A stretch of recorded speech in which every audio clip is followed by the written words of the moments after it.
Venkatareddy yes, ఈ ఖచ్చితంగా నేను రాజకీయ హత్యలు అంటా సార్. ఇది రాజకీయ హత్యలు ఎందుకు అంటున్నానంటే, రాజకీయ పార్టీ రాజకీయం చేయాలి, కానీ ప్రభుత్వం రాజకీయం చేస్తా తిరుమలని రాజకీయంగా వాడుకోవాలి, అవతల జగన్మోహన్ రెడ్డి గారి మీద బురదేయాలి అనేటటువంటి ఆలోచనతో మొత్తం అక్కడ వ్యవస్థనంతా గాలికి వదిలేసి ఎవరు చేయాల్సిన పని వాళ్ళు చేయకుండా తన నిర్లక్ష్య ధోరణితో ఏదో పబ్లిసిటీ ఒక కార్యక్రమాలుగా వరకు షో చేసేస్తే ఎట్లా ఉంటుంది అనడానికి ఇది ఒక నిదర్శనం. అందుకని ఈ హత్యలు జరిగినాయి అంట. ఈ తొక్కిసలాట వాళ్ళు జరిగిన మరణించిన ప్రాణాలు కాదు ఇవి, వీళ్ళు చేసినటువంటి హత్యలు అంట. ఎందుకంటే అంతకు ముందు కూడా వైకుంఠ ఏకాదశికి టికెట్లు ఇచ్చారు, ఇప్పుడు వైకుంఠ ఏకాదశికి కూడా టికెట్లు ఇచ్చారు. అప్పటికి జరిగినటువంటిది ఎలా జరిగింది, ఇప్పుడు జరిగినటువంటి ఎలా జరిగింది అంటానికి ఒక చిన్న ఎగ్జాంపుల్ చెప్తా. ఇప్పుడు సపోజ్ మనం ఒక సినిమా థియేటర్కి వెళ్తాం సార్, బయట లాకేసేస్తారు. టికెట్లు ఇచ్చే ముందు టికెట్ కౌంటర్లోకి వచ్చి ఆ టికెట్ కౌంటర్లో ఎవరైతే టికెట్లు ఇచ్చేటప్పుడు అప్పుడు లోపలికి వెళ్తారు అందరిని. అప్పుడు ఆ క్యూలో ఎంతమంది నిలబడితే అంతమంది, లేదా రోడ్ల మీద కూడా నిలబడతారు వెళ్ళి. ఎంతమందికి టికెట్లు అయిపోతే టికెట్లు అయిపోయినాయి క్లోజ్డ్ అని బోర్డు పెడతారు, హౌస్ఫుల్ అని చెప్పి.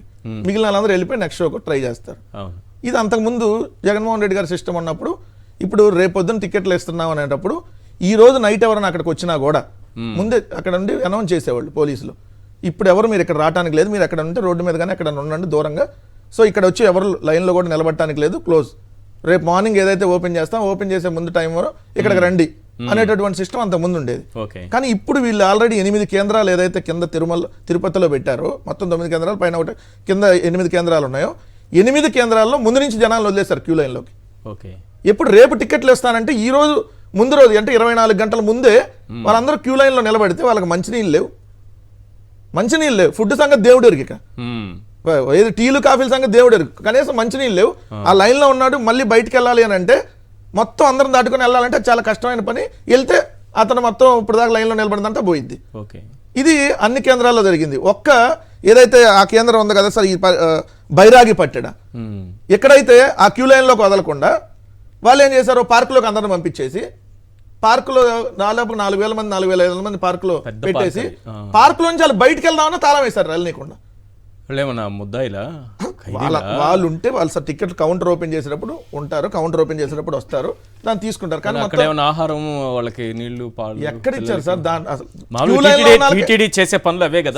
క్యూ లైన్ లో ఉన్న వాళ్ళకే ఈశ్వర్ గారు, క్యూ లైన్ లో ఉన్న వాళ్ళకే మంచినీళ్ళు ఇవ్వకపోతే పార్క్ లో ఉన్న వాళ్ళకి కట్టేస్తారు సార్. బేసిక్ ప్రశ్న ఇది. మొత్తం ఒక 5 డిపార్ట్మెంట్లకు సంబంధించి ఇది కోఆర్డినేషన్ తో జరగాలి సార్. ఇది ఒకటి TTD vigilance, TTD IT department, TTD engineering department, TTD HR department, AP police department, వీళ్ళందరూ కోఆర్డినేషన్తో అంతకుముందు ఎప్పుడు జరిగేది. ఈ కోఆర్డినేషన్లో ఎందుకు లోపించిందంటే ఇప్పుడు ఉన్నటువంటి చైర్మన్కి దీంట్లో 0 అనుభవం. 5 సంవత్సరాల నుంచి తిరుమల బోల, పెద్ద భక్తుడు, 5 సంవత్సరాలు తిరుమల బోల, ఇంకా తిరుమలలో ఇట్లాంటి కార్యక్రమాలు ఎలా నిర్వహించాలని అనుభవం ఉంటుంది. ఎవరి మీద కోపంతో వెళ్ళకపోయినా వెళ్ళలేదు కాబట్టి దాని మీద మనం ప్రస్తావిద్దాం. రెండు జగన్మోహన్ రెడ్డి గారి మీద కోపం ఇప్పుడున్నటువంటి ఈఓ గానీ, ఇప్పుడున్నటువంటి జేఈఓ గానీ, లేదంటే ఇప్పుడున్నటువంటి ఎస్పీ గానీ అసలు దాని మీద అవగాహనే లేదు. ఎలా నిర్వహించాలి ఈ కార్యక్రమం దాని మీద అవగాహన లేదు. దాంట్లో ఇక్కడ కీలకమైన హెడ్ ఆఫ్ ద డిపార్ట్మెంట్ వాళ్ళు ఉంటారు సార్, వాళ్ళందరూ తొలగించారు. ఎందుకు వీళ్ళు వైఎస్ఆర్ కాంగ్రెస్ పార్టీ ప్రభుత్వంలో వచ్చిన వాళ్ళు అని చెప్పి మొత్తాన్ని తొలగించేసి అనుభవం లేని వాళ్ళని ఎవరో తీసుకొచ్చి దీంట్లో పెట్టారు. పెట్టడం వల్ల వాళ్ళకి ఏం తెలిసిద్ది? రెండు, ఇక్కడ ఆయన ఎవరో ఎస్పీ, ఒక అతను డిఎస్పీని మీద అందరు తోస్తున్నారు కదా, డిఎస్పీ మంచి నీళ్ళు ఇస్తాడు అంటే టీటీడీ తరపున వచ్చి డిఎస్పీని మీరు తప్పు పట్టారు, ఎస్ డిఎస్పీది కూడా బాధ్యతే. మరి టీటీడీ వాళ్ళు మంచినీళ్ళు ఇవ్వకపోతే కూడా డిఎస్పీదే బాధ్యత. టీటీడీ వాళ్ళు వచ్చి ఏదైతే టీలు కాఫీలు వాళ్ళకి ఇవ్వకపోతే క్యూ లైన్లో ఉన్న కూడా మీద బాధ్యత. డిఎస్పీ ఏం చేస్తాడు? పైన ఉన్నటువంటి ఆదేశాల ప్రకారం ప్రవర్తిస్తాడు కదా. 2 రోజుల ముందు చంద్రబాబు నాయుడు గారి దగ్గర కుప్పం వెళ్తే 2,000 మంది ఉన్నారు సార్ పోలీసులు బందోబస్తు. 2,000 మంది. స్టిల్ ఈ రోజు కూడా 2,000 మంది చంద్రబాబు నాయుడు గారు వస్తే బందోబస్తు. ఆయన ఒకసారి వచ్చాడు, వాళ్ళ దత్తపుత్రుడు ఇంకోసారి వచ్చాడు, ఆయన వస్తే ఇంకో 2,000 మంది పోలీసులు.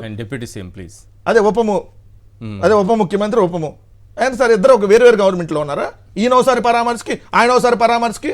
అరే ఆడ మనుషులు ప్రాణాలు కోల్పోయి వాళ్ళ కుటుంబాలన్నీ రోడ్డును పడి రోజు అనేక మంది రోజు క్షతగాతులు హాస్పిటల్లో ఉంటే వాళ్ళందరూ హుటాహుటన రేపొద్దున దర్శనం చేపిస్తాను తీసుకెళ్తారా? ఎందుకు జగన్మోహన్ రెడ్డి గారు వస్తున్నారని చెప్పి నేను అడుగుతున్నా సార్ సూటిగా.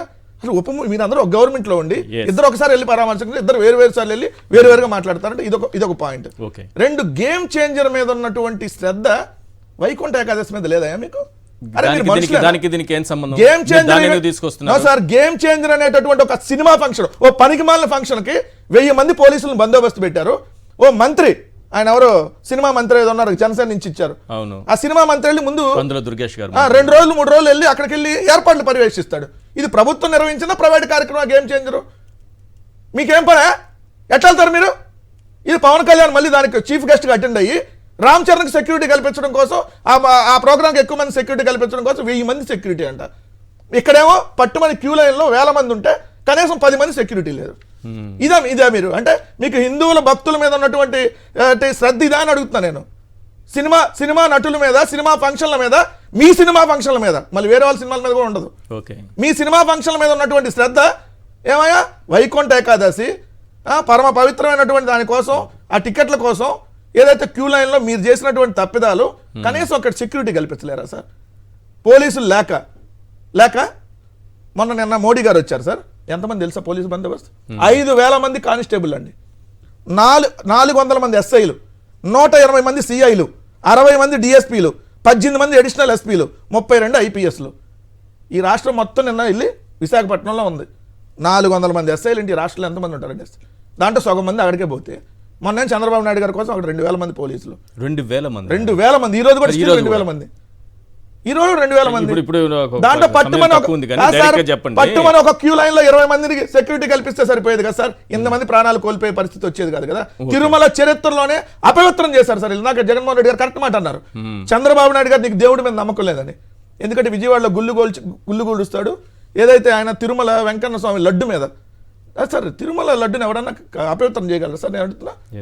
అంటే దేవుడు లడ్డుని అపవిత్రం చేస్తే దేవుడు తినేస్తాడు. దేవుడు లడ్డుని అంతా జంతువులకు దేవుడికి పెట్టారని చెప్పి గాలి మాటలు మాట్లాడారు సార్ ఈ ముఖ్యమంత్రి.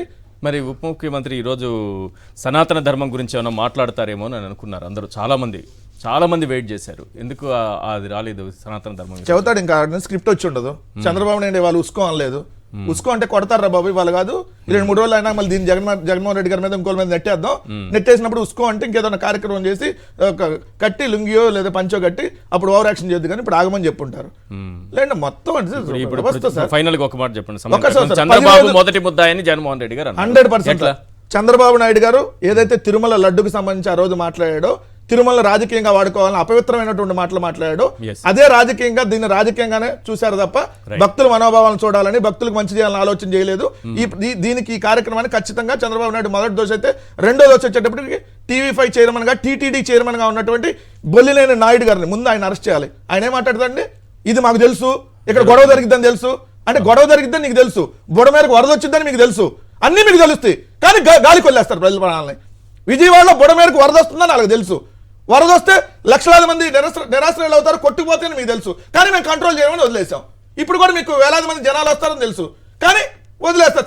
తెచ్చారని వదిలేస్తారా? అరే మీరు మనుషులను మనిషి పెట్టుకుంటారని అడుగుతున్నా. నీకు ఎంత వయసు వచ్చింది అది పెరిగిన చంద్రబాబు నాయుడు కానీ ఆ బిఆర్ నాయుడుకి? అరే మీకు మనుషుల ప్రాణాలంటే ఇంత నిర్లక్ష్యమా? అరే దేవుడు దర్శనం కోసం, వైకుంఠ ద్వార దర్శనం కోసం వస్తే వైకుంఠానికి పంపించారు కదా. ఎంత దిక్కుమాలిన ప్రభుత్వం. మీరు మనుషులేనా? మానవత్వం కనీసం ఉందా? ఒక 1% అని ఉంటే ఈరోజు ఈ విధంగా వ్యవహరిస్తారా సార్? రైట్.